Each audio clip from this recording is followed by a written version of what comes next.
que la iglesia fue llamada a una fe, fue llamada a teniendo un Señor, un Dios, un Padre, muchos miembros. Un grupo que pertenece a una comunidad, que tenemos los mismos intereses, tenemos las mismas características.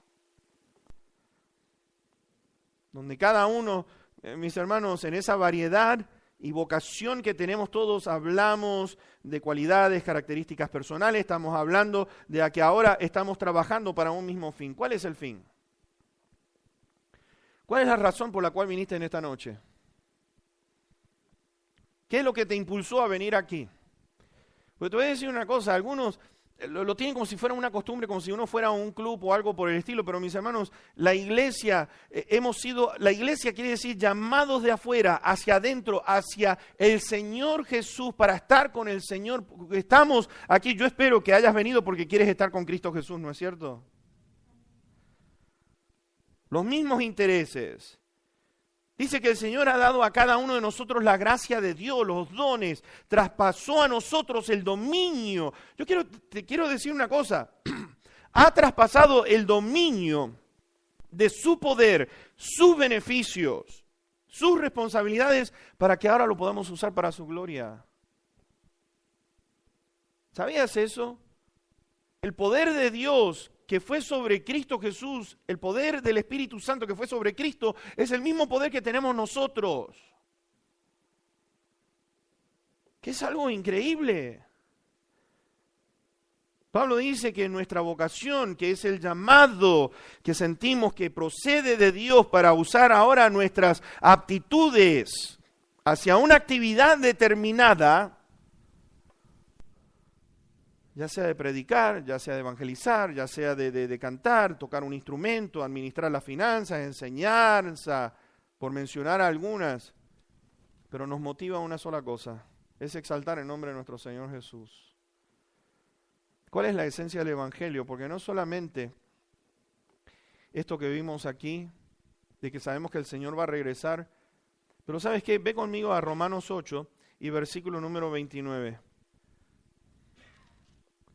Romanos 8 y verso 29. La esencia del Evangelio. ¿En qué se basa?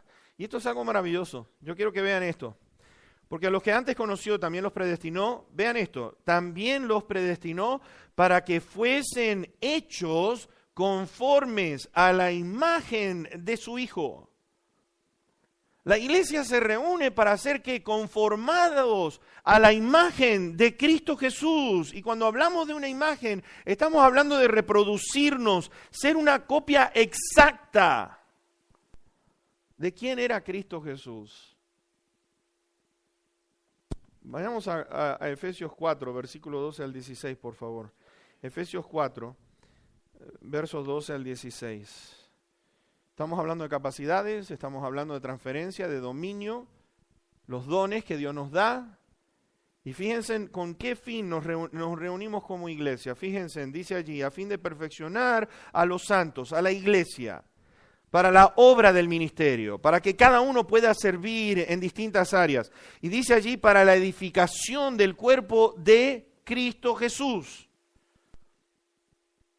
Hasta que todos lleguemos a la unidad de la fe y del conocimiento del Hijo de Dios, a un varón perfecto, a medida de la estatura de la plenitud de Cristo, para que ya no seamos niños fluctuantes, llevados por doquiera de todo viento de doctrina, por estratagema de hombres que para engañar emplean con astucia las artimañas del horror, sino que siguiendo la verdad en amor, crezcamos en todo en aquel que es la cabeza, esto es Cristo, de quien todo el cuerpo, bien concertado, bien unido entre sí por todas las coyunturas que se ayudan mutuamente, según la actividad propia de cada miembro, recibe su crecimiento, ¿para qué? Para ir edificándose en amor, edificándonos en amor. ¿Sabes qué? Todo esto lo podemos lograr cuando proclamamos la verdad del Evangelio. El Evangelio incluye de venir aquí a la iglesia para ser conformados como Cristo Jesús. Cuando vemos a Cristo lo que representa, que es el Creador, que es es algo sublime, es algo es algo increíble y que Dios quiere que podamos ser conformados a la imagen de su Hijo, para reproducir esa imagen. ¿Sabes? Pablo lo dice de esta manera, creo que a los Gálatas le estaba escribiendo esto. Él le estaba diciendo, ¿saben qué? Yo quiero decirles una cosa, que él dice que sufría dolores de parto hasta que Cristo fuese formado en ellos. Estaba con dolores de parto. ¿Qué puede entender un hombre de dolores de parto? Pablo estaba mirando así con esa intensidad de dolor. Él estaba deseando que Cristo fuese formado en ellos. Pablo está diciendo, ¿saben qué? Yo deseo que la palabra de Cristo more en abundancia en los creyentes, le dice a la iglesia en Colosas. Hay algo que te quiero decir con respecto a la meta del liderazgo de esta iglesia, lo que tiene que ser. Para mí la meta del liderazgo de la iglesia, de aquellos que sirven dentro de una iglesia, tiene que ser de traer a la iglesia madurez y manifestar de que a través de esa madurez podamos todos ser identificados como alguien que ha sido conformado a la imagen de Cristo Jesús. Porque cuando somos conformados a la imagen de Cristo Jesús, empezamos a manifestar el compromiso que tuvo Cristo para con cada uno de nosotros. Mis hermanos, manifestar el compromiso de Cristo es buscar al perdido. Y es no solamente eso, empezar a crecer para no ser llevados por cualquier viento de doctrina. Lo que me lleva al tercer punto de la esencia del Evangelio. El evangelismo debe ser el corazón que está latiendo dentro de una iglesia. Déjame hacerte una pregunta. ¿Cuántos sinceramente, ahora te voy a decir una cosa, no contestes ni digas aleluya ni nada por el estilo, a no ser que realmente lo sientas en tu corazón? ¿Ok? Porque hay muchos de nosotros que salimos disparados y dicen aleluya, gloria a Dios, pero después de ahí a que sea una realidad en nuestra vida, mis hermanos, estamos todos muy lejos. ¿Y sabes qué es? ¿Cuántos realmente están contentos de tener a Cristo como Señor y Salvador? Fíjate, porque dije esas palabras, dijiste un amén así, medio así como amén. Amén. Cuando tendría que haber dicho, ¿qué? ¿De qué manera? Ok, bueno, ahí vamos. Pero solo dos, ¿eh? ¿Qué pasó con el resto?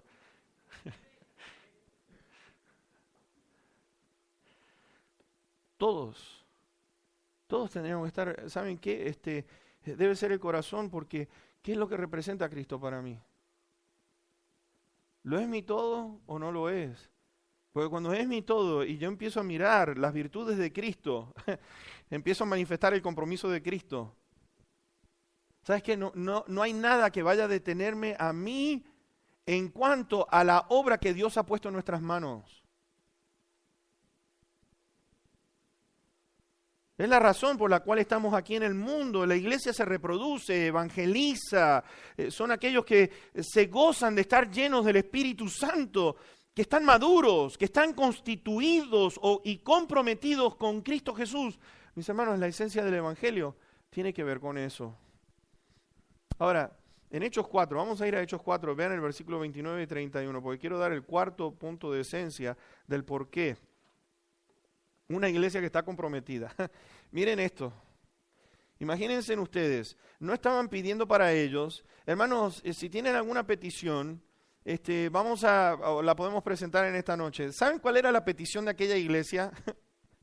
Yo quiero que vean conmigo el versículo 29 en adelante. Y ahora, Señor, mira sus amenazas y concede a tus siervos que con todo denuedo hablen tu palabra, mientras extiendes tu mano para que se hagan sanidades y señales y prodigios mediante el nombre de tu santo Hijo Jesús. Cuando hubieron orado, el lugar en que estaban congregados tembló y todos fueron llenos del Espíritu Santo y hablaban, ¿qué? Con denuedo, ¿qué cosa? La palabra de Dios. Pidieron y Dios les contestó exactamente lo que estaban pidiendo. Fueron llenos del Espíritu Santo, mis hermanos, aquel lugar tembló, no tenían miedo, estaban hablando con convicción, sin miedo, la palabra de Dios. Y Dios se encarga de sus amenazas y de las amenazas del mundo. Ahora, Hay algo que yo quiero llevarles a este cuarto y último punto en esta noche. Es lo siguiente que estamos viendo allí en el capítulo 4. ¿Sabes qué? La esencia del evangelismo tiene que ver con la oración. Era una iglesia que estaba orando, estaba comprometida con la oración. Estaban pidiendo a Dios, Dios le contestó. Dios los llenó del Espíritu Santo, no tenían miedo. ¿Saben qué? Cuando empezamos a mirar, mis hermanos, cómo comenzó aquel movimiento poderoso de Dios en la ciudad de Jerusalén, ¿saben qué? En el capítulo 1 nos dice que volvieron a Jerusalén desde el monte que se llama del Olivar, el cual estaba cerca de Jerusalén, camino de un día de reposo. Y entrados, subieron al aposento alto, donde moraban Pedro y Jacobo, Juan, Andrés, Felipe, Tomás, Bartolomé, Mateo, Jacobo, hijo de Alfeo, Simón el Celote y Judas, hermano de Jacobo. ¿Y qué estaban haciendo todos estos? Todos estos perseveraban unánimes en oración y ruego con las mujeres y con María, la madre de Jesús, y con sus hermanos. Estaban orando. Como 120 estaban orando. Habían escuchado al Señor, voy a regresar de nuevo. Una iglesia que estaba comprometida con la oración, mis hermanitos. Esto es una cosa tremenda porque, ¿sabes qué? Toda gran empresa que tenga una iglesia está basada en la cantidad de oración que aquella iglesia tenga en cuanto a saber manifestar el poder de Dios tan increíble que Dios tiene para con cada uno de nosotros. Porque tiene que haber convicción. ¿Qué es lo que dice en Hebreos capítulo 11, versículo 3? ¿Sabes qué? En el versículo 1 dice que hay convicción. Es decir, no hay nada que a mí me sacuda de un lado para el otro. Los que se acercan a Dios deben de creer que le hay y que Él galardona. A los que vienen y se acercan con fe, mis hermanos, es una cosa tremenda. Porque la oración, la palabra de Dios nos va a mantener en la pureza que la iglesia necesita para estar en un mundo que está contaminado. Ahora, capítulo 2, verso 42, les quiero leer. Y perseveraban en la doctrina de los apóstoles, en la comunión unos con otros, en el partimiento del pan, y dice, y en las oraciones. Estaban en las oraciones. Se reunían. Estaban orando. Era una iglesia que estaba orando. Capítulo 6, versículo 4, y nosotros vamos a persistir en la oración y en el ministerio de la palabra, dijeron los apóstoles. Necesitamos orar. En el capítulo 12 y versículo 5 de Hechos nos dice a nosotros lo siguiente. Así que Pedro estaba custodiado en la cárcel, pero la iglesia hacía sin cesar oración a Dios por él. Estaban orando por Pedro porque estaba encarcelado, pero la iglesia estaba orando. Pablo está diciendo a la iglesia en Colosas, allí en el capítulo 4, que se nos abra puerta. Necesito que ustedes oren conmigo para que se nos abra puerta para presentar el evangelio. Yo digo una cosa, ¿por qué es que Pablo estaba diciendo, ¿saben qué? Lo único que yo les pido a ustedes como iglesia es que ustedes puedan orar para que nos puedan abrir puertas donde el evangelio pueda llegar? Pablo estaba dando gracias. En su carta a la iglesia a Tesalónica, dice, damos siempre gracias a Dios por todos ustedes, haciendo memoria de ustedes en nuestras oraciones, acordándonos sin cesar delante del Dios y Padre nuestro, de la obra, de la fe de ustedes, del trabajo, del amor de ustedes y de la manera constante en la esperanza en nuestro Señor Jesucristo, porque conocemos, hermanos de Dios, la elección de ustedes. Esta era la elección de la iglesia. ¿Cuál era? Pues nuestro evangelio no llegó a ustedes en palabras solamente, sino también en poder, en el espíritu y en plena certidumbre, como bien saben cuáles fuimos entre ustedes por amor de ustedes. Y ustedes vinieron a ser imitadores de nosotros y del Señor, recibiendo la palabra en medio de gran tribulación con gozo del Espíritu Santo, de tal manera que han sido ejemplo a todos los de Macedonia y de Acaya que han creído. Porque partiendo de ustedes ha sido divulgada la palabra del Señor, no solo en Macedonia y Acaya, sino que también en todo lugar, la fe de ustedes en Dios se ha extendido, de modo que no tenemos nosotros necesidad de hablar nada. Oh, mis hermanos, esta iglesia estaban evangelizando. ¿Sabes una cosa? No estaban conformes con la ciudad en Tesalónica solamente, se fueron a Acaya, están yendo a Corinto, están yendo allí a Grecia. Del Medio Oriente viajan para poder ir a Macedonia, a todos estos lugares. Una iglesia que estaba comprometida con el evangelio. es una iglesia que está comprometida con la oración. No cesamos